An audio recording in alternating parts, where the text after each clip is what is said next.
ನಮಸ್ಕಾರ, welcome to Shilpa's entertainment hub. ಇವತ್ತು ನಾವು ಗೊರವನಹಳ್ಳಿಯಲ್ಲಿ ಇರ್ತಕ್ಕಂಥ ಶ್ರೀ ಮಹಾಲಕ್ಷ್ಮಿ ದೇವಸ್ಥಾನದಲ್ಲಿದ್ದೀವಿ. ಈ ದೇವಸ್ಥಾನದ ಚರಿತ್ರೆಯನ್ನು ನಾನು ನಿಮಗೆ ಹೇಳ್ತೇನೆ. ಗೊರವನಹಳ್ಳಿ ಮಹಾಲಕ್ಷ್ಮಿ ದೇವಾಲಯವು ಸುಮಾರು 150-200 ವರ್ಷಗಳ ಹಿಂದೆ ಅರಸು ಮನೆತನದ ಅಬ್ಬಯ್ಯ ರಾಜಿ ಅರಸ್ ಅವರಿಗೆ ಲಕ್ಷ್ಮೀ ರೂಪದಲ್ಲಿ ಬರುವನೆಂದು ತಿಳಿಸಿ ಕೆರೆಯಿಂದ ತಾನಾಗಿ ಬಂದಿರುವ ಶಿಲೆಯು ಆಕಾರದಲ್ಲಿ ಶಂಖ, ಚಕ್ರ, ಪದ್ಮ, ಕಮಲ, ಹಸ್ತನಾಮಗಳನ್ನು ಹೊಂದಿದ್ದು ಶ್ರೀ ಮಹಾಲಕ್ಷ್ಮೀ ದೇವಿ ಎಂದು ಕರೆಯಲ್ಪಟ್ಟಿದೆ. ಒಡವೆ ಕದಿಯಲು ಬಂದ ಕಳ್ಳರಿಗೆ ಕಣ್ಣುಗಳು ಹೋಗುವಂತೆ ಶಾಪವಿತ್ತು. ಶಾಪ ವಿಮೋಚನೆಗಾಗಿ ಎಳೆನೀರಿನಲ್ಲಿ ಮಣ್ಣನ್ನು ಕಲಸಿ ಗುಡಿ ಕಟ್ಟಲು ಆಜ್ಞಾಪಿಸಿದಳು ಎಂದು ಸ್ಥಳ ಪುರಾಣವಿದೆ.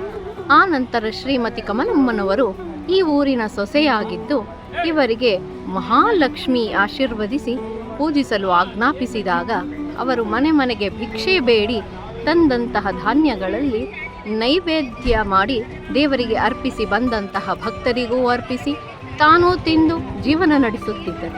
1988ರಲ್ಲಿ ಶ್ರೀ ಮಹಾಲಕ್ಷ್ಮಿ ಚಾರಿಟೇಬಲ್ ಟ್ರಸ್ಟ್ ಸ್ಥಾಪಿಸಲಾಗಿದ್ದು ಸದರಿ ಟ್ರಸ್ಟ್ ವತಿಯಿಂದ ಶ್ರೀ ಮಹಾಲಕ್ಷ್ಮಿ ಅಕ್ಕಪಕ್ಕಗಳಲ್ಲಿ ಶಂಕರಾಚಾರ್ಯರು, ಶಾರದಾಂಬೆ ಹಾಗೂ ದತ್ತಾತ್ರೇಯ ಮೂರ್ತಿಗಳನ್ನು ಪ್ರತಿಷ್ಠಾಪಿಸಲಾಗಿದೆ.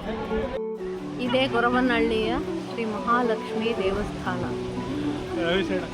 ನಮಸ್ತೇಸ್ತು ಮಹಾಮಾಯೆ ಶ್ರೀಪೀಠೇಶ್ವರ ಶಂಖಚಕ್ರ ಗದಾ ಹಸ್ತೆ ಮಹಾಲಕ್ಷ್ಮಿ ನಮೋಸ್ತುತೆ. ಒಳಗೆ ದೇವರನ್ನು ತೆಗೆಯೋ ಹಾಗಿಲ್ಲ, ಮೂಲ ದೇವರನ್ನು.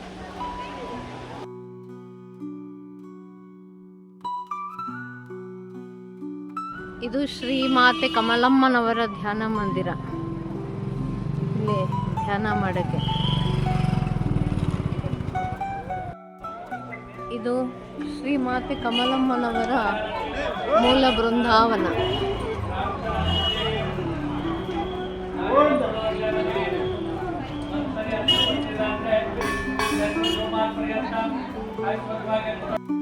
ಶ್ರೀಮಾತೆ ಕಮಲಮ್ಮನವರ ಬೃಂದಾವನ ಇರುವ ಸ್ಥಳದಲ್ಲಿ ಸುಮಂಗಲಿಯರಿಗೆ ವಿಶೇಷ ಸುಮಂಗಲಿ ಪೂಜೆಯನ್ನು ಮಾಡಿಸಲಾಗ್ತದೆ.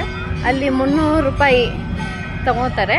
ಪೂಜೆ ಸಾಮಾನು ಹಾಗೂ ಒಂದು ಬೆಳ್ಳಿ ಶ್ರೀಚಕ್ರ ಎಲ್ಲವನ್ನು, ಲಕ್ಷ್ಮಿಯ ಶ್ರೀಚಕ್ರ ಎಲ್ಲವನ್ನು ಕೊಡ್ತಾರೆ. ಅಲ್ಲೇ ಅರ್ಚನೆ, ಕುಂಕುಮಾರ್ಚನೆಯನ್ನು ಮಾಡಿಸ್ತಾರೆ. ಹಾಗೆ ಒಂದು ಹಳದಿ ದಾರವನ್ನು ಕೊಟ್ಟು ಕಟ್ಕೊಳ್ಳೋಕೆ ಹೇಳ್ತಾರೆ. ಇದನ್ನು 9 ದಿವಸ ಕಟ್ಕೊಂಡು ಅದಾದ ನಂತರ ಒಂದು ಗಿಡದಲ್ಲಿ ಹಾಕಬೇಕು. ನಾವೇನು ಅಂದ್ಕೊಂಡಿರ್ತೀವಿ, ಏನು ಬೇಡ್ಕೊಂಡಿರ್ತೀವಿ ಅದೆಲ್ಲ ಒಳ್ಳೆಯದಾಗತ್ತೆ, ಸಂಸಾರ ಚೆನ್ನಾಗಿರುತ್ತೆ ಅನ್ನೋದು ಒಂದು ನಂಬಿಕೆ. ಇದು ಮಹಾಲಕ್ಷ್ಮಿ ದೇವಸ್ಥಾನದ ಪಕ್ಕದಲ್ಲೇ ಇರ್ತಕ್ಕಂಥ ಶ್ರೀ ಲಕ್ಷ್ಮೀ ರಂಗನಾಥ ಸ್ವಾಮಿ ದೇವಾಲಯ. ಇದು ಮಹಾಲಕ್ಷ್ಮಿ ದೇವಸ್ಥಾನದ ಪಕ್ಕದಲ್ಲೇ ಇದೆ. ಶ್ರೀ ಲಕ್ಷ್ಮೀ ರಂಗನಾಥ ಸ್ವಾಮಿ ದೇವಾಲಯ, ಶ್ರೀ ಕ್ಷೇತ್ರ ಗೊರವನಹಳ್ಳಿ. ಇದೇ ಆ ದೇವಾಲಯ.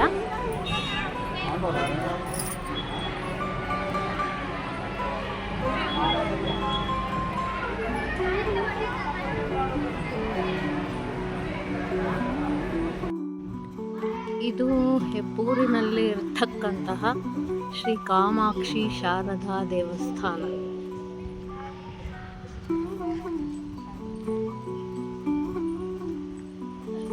ಇದು ಒಂದು ಫೇಮಸ್ ದೇವಸ್ಥಾನ ಹೆಬ್ಬೂರಿನಲ್ಲಿದೆ.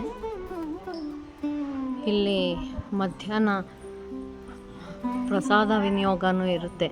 12:30ರಿಂದ 1:30ವರೆಗೂ.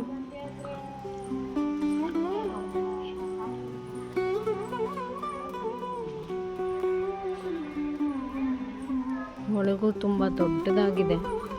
ಇನ್ನೂ ತೆಗೆದಿಲ್ಲ, ಇನ್ನೊಂದು 15 ನಿಮಿಷಕ್ಕೆ ತೆಗಿತಾರೆ.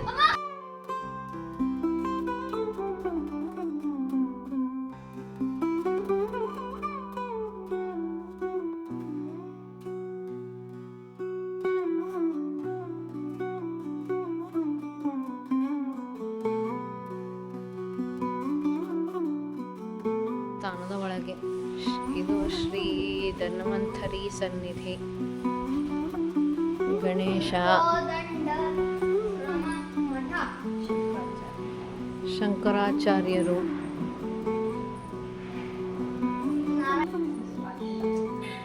ನಾರಾಯಣ. ಹಾಗೆ ಬಂದರೆ ಇಲ್ಲಿ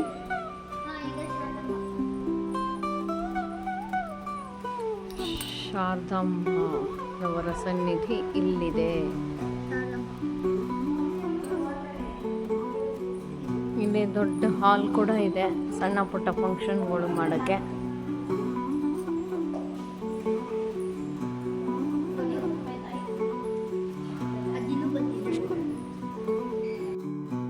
ಇದು ಶ್ರೀ ಕಾಮಾಕ್ಷಿ ಶಾರದಾ ದೇವಿ.